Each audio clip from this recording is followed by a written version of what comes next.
Jessore boat ক্লাবে এসেছি আমি এবং আমার সহকর্মী কামাল হোসেন ভাই।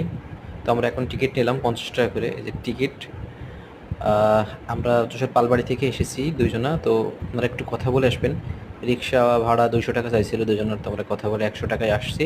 এবং যাওয়ার সময়ও অনেক সময় এখানে গাড়ি পাওয়া যায় না, তো আপনারা চেষ্টা করবেন 6টার ভিতরে বা 5:30টার ভিতরে এখান থেকে বেরিয়ে পড়ার, তাহলে আপনারা গাড়ি পাবেন। এবং যাওয়ার সময় কথা বলে নেবেন। যাওয়ার সময় আমরা 120 টাকা লেগেছে দুজনের, তাও আর ইজি বাইকে তখন। তো এই যে আমরা গেটের ভিতর থেকে ঢুকে, এটা হচ্ছে উত্তর পাশ। উত্তর পাশে অনেক কিছু দেখতে পাচ্ছেন এবং এই ভিডিওর একটি বড় ভিডিও আছে। তো আপনারা ওইটা চেক আউট করবেন অবশ্যই। এখানে আমি যশোর বোট ক্লাবের সমস্ত কিছু দেখিয়েছি। এখানে হাতি আছে, ঘোড়া আছে, এরপর হচ্ছে খরগোশ আছে, বনবাঘ আছে, কিছু পাখিও আছে।